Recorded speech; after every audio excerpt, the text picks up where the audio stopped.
नमस्कार दोस्तों, आपका स्वागत है मेरे चैनल एनसीईआरटी हिंदी ट्यूटर पे। तो आज हम पढ़ेंगे अध्याय 6 दंडक वन में 10 वर्ष। यह अध्याय कक्षा 6 के विषय हिंदी की किताब बाल राम कथा से लिया गया है। आशा करता हूँ आपको यह वीडियो अच्छी लगे, और अगर आपको वीडियो अच्छी लगे तो इसे लाइक और शेयर कीजिएगा और मेरे चैनल को सब्सक्राइब। धन्यवाद। चलिए शुरू करते हैं। जय श्री राम। भरत अयोध्या लौट चुके थे। नगरवासी भी। सेना धूल उड़ाती हुई वापस जा चुकी थी। कोलाहल थम गया था। 2 दिन बाद चित्रकूट की परिचित शांति लौट आई थी। पक्षियों की चहचहाहट फिर सुनाई पड़ने लगी थी। हिरण कुलाचे भरते हुए बाहर निकल आए थे। राम पर्णकुटी के बाहर एक शिलाखंड पर बैठे थे, एकदम अकेले, विचार मग्न, कुछ सोचते हुए। चित्रकूट अयोध्या से केवल 4 दिन की दूरी पर था।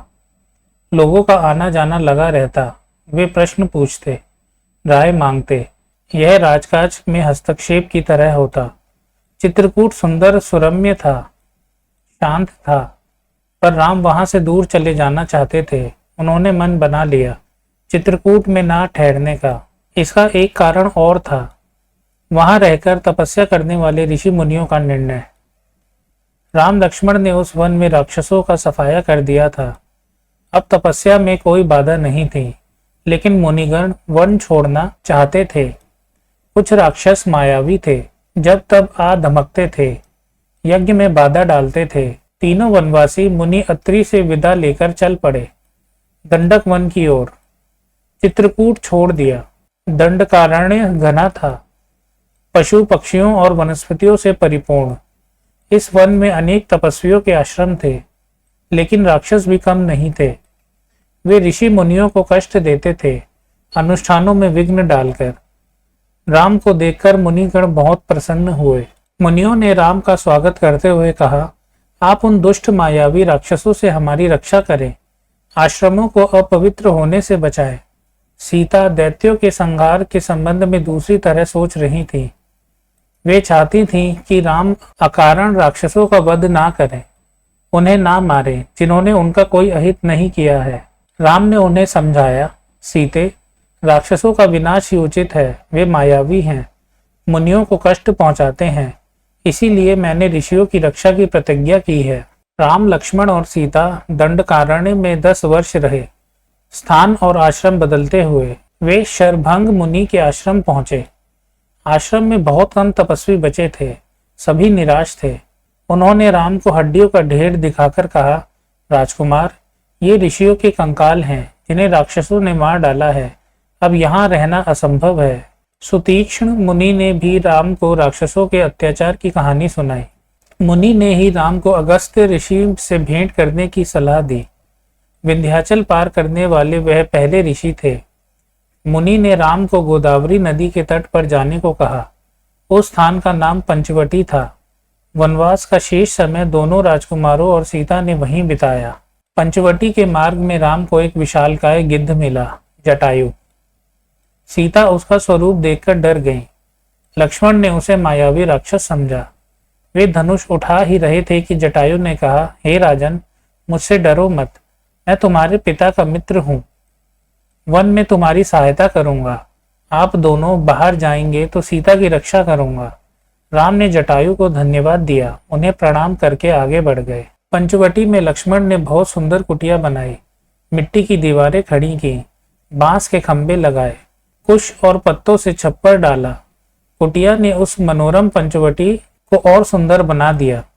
कुटी के आसपास पुष्पलताएं थीं, हिरन घूमते थे, मोर नाचते थे। इस बीच राम राक्षसों का निरंतर संहार करते रहे। वे जब भी आश्रमों पर आक्रमण करते, राम लक्ष्मण उन्हें मार देते। उन्होंने सीता को पकड़ लेने वाले राक्षस विराट को मारा। वन से राक्षसों का अस्तित्व लगभग मिटा दिया। तपस्वी शांति से तप करने लगे। एक दिन राम लक्ष्मण और सीता कुटी के बाहर बैठे हुए थे, लता कुंजों को निहारते, उनके सौंदर्य पर मुग्ध होते। तभी लंका के राजा रावण की बहन शूर्पणखा वहां आई। राम को देखकर वह उन पर मोहित हो गई। उसने स्वयं को पानी में देखा, विकृत चेहरा, मुंह पर झुर्रियां। वह बूढ़ी थी, पर राम के मोह में आसक्त। उन्हें पाना चाहती थी। उसने माया से सुंदर स्त्री का रूप बना लिया। शूर्पणखा राम के पास गई, उनसे बोली, हे रूपराज, मैं तुम्हें नहीं जानती पर तुमसे विवाह करना चाहती हूँ। तुम मेरी इच्छा पूरी करो, मुझे अपनी पत्नी स्वीकार करो। राम ने मुस्कुराकर लक्ष्मण की ओर देखा, अपना परिचय दिया। सीता की ओर संकेत करते हुए कहा, ये मेरी पत्नी है, मेरा विवाह हो चुका है। राम शूर्पणखा को पहचान गए थे, फिर भी उन्होंने उसका परिचय पूछा। शूर्पणखा ने झूठ नहीं बोला, सच सच बताया कि वह रावण और कुंभकर्ण की बहन है और अविवाहित है। राम के मना करने के बाद वह लक्ष्मण के पास गई। लक्ष्मण ने कहा, मेरे पास आने से तुम्हें कुछ नहीं मिलेगा देवी, मैं तो राम का दास हूँ, मुझसे विवाह करके तुम दासी बन जाओगी। लक्ष्मण ने शूर्पणखा को पुनः राम के पास भेज दिया। दोनों भाइयों के लिए यह खेल हो गया। शूर्पणखा उनके बीच भागती रही।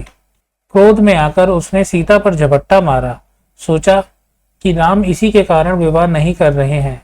लक्ष्मण तत्काल उठ खड़े हुए, तलवार खींची और उसके नाक कान काट लिए। खून से लथपथ शूर्पणखा वहां से रोती बिलखती भागी अपने भाई खर और दूषण के पास। वे उसके सौतेले भाई थे, उसी वन में रहते थे। शूर्पणखा की दशा देखकर खर दूषण के क्रोध की सीमा न रही। उन्होंने तत्काल 14 राक्षस भेजे। शूर्पणखा उनके साथ गई। राम जानते थे कि राक्षस बदला लेने अवश्य आएंगे, वे तैयार थे। सीता को उन्होंने सुरक्षित स्थान पर भेज दिया लक्ष्मण के साथ। राक्षस राम के सामने नहीं टिक सके। देखते ही देखते उन्होंने सबको ढेर कर दिया। शूर्पणखा ने एक पेड़ के पीछे से यह दृश्य देखा। राम के पराक्रम से वह चकित थी। उसका मोह और बढ़ गया, साथ ही क्रोध भी बढ़ा। वह फुफकारती हुई खरदूषण के पास लौटी। इस बार खरदूषण राक्षसों की पूरी सेना के साथ चले। खर ने देखा कि आसमान काला पड़ गया। घोड़े स्वयं धरती पर गिरकर मर गए। आकाश में गिद्ध मंडराने लगे। ये अमंगल के संकेत थे, पर वह रुका नहीं, आगे बढ़ता गया। घमासान युद्ध हुआ। अंत में विजय राम की हुई। खरदूषण सहित उनकी सेना धराशायी हो गई। कुछ पिछलग्गू राक्षस बचे। वे जान बचाकर वहां से भाग निकले। भागने वालों में एक राक्षस का नाम अकंपन था। वह सीधे रावण के पास गया।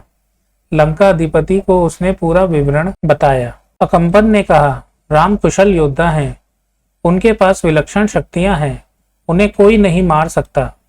इसका एक ही उपाय है, सीता का अपहरण। इससे उनके प्राण स्वयं ही निकल जाएंगे। रावण सीता हरण के लिए तैयार हो गया। वह महल से चला। रास्ते में उसकी भेंट मारीच से हुई, ताड़का के पुत्र से। ताड़का का वध राम ने पहले ही कर दिया था। मारीच क्रोधित था, पर राम की शक्ति से परिचित था। उसने रावण को सीता हरण के लिए मना किया, समझाया, कहा ऐसा करना विनाश को आमंत्रण देना है। रावण ने मारीच की बात मान ली, चुपचाप लंका लौट गया। थोड़ी ही देर में शूर्पणखा लंका पहुंची, विलाप करती हुई, चीखती चिल्लाती। रावण को पूरी घटना की जानकारी थी, लेकिन उसने शूर्पणखा को सुना। वह रावण को धिक्कार रही थी, फटकार रही थी। उसके पौरुष को ललकारते हुए शूर्पणखा ने कहा, तेरे महाबली होने का क्या लाभ? तेरे रहते मेरी यह दुर्गति। तेरा बल किस दिन के लिए है? तू किसी को मुंह दिखाने लायक नहीं रह गया है। शूर्पणखा ने राम लक्ष्मण के बल की प्रशंसा की। सीता को अतीब सुंदरी बताया। कहा कि उसे लंका के राजमहल में होना चाहिए। शूर्पणखा बोली, मैं सीता को तुम्हारे लिए लाना चाहती थी। मैंने उन्हें बताया कि मैं रावण की बहन हूँ। क्रोध में लक्ष्मण ने मेरे नाक कान काट लिए। रावण फिर मारीच के पास गया। खरदूषण की मृत्यु से वह कुछ घबराया हुआ था।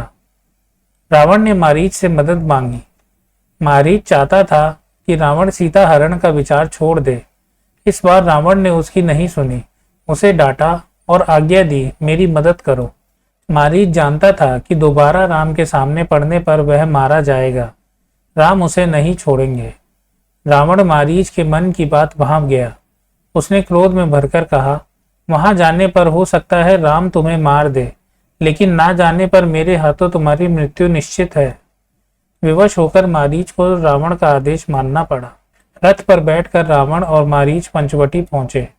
कुटी के निकट आकर मायावी मारीच ने सोने के हिरण का रूप धारण कर लिया। कुटी के आसपास घूमने लगा। रावण एक पेड़ के पीछे छिपा था। उसने तपस्वी का वेश धारण कर लिया था। सीता उस हिरण पर मुग्ध हो गई। उन्होंने राम से उसे पकड़ने को कहा।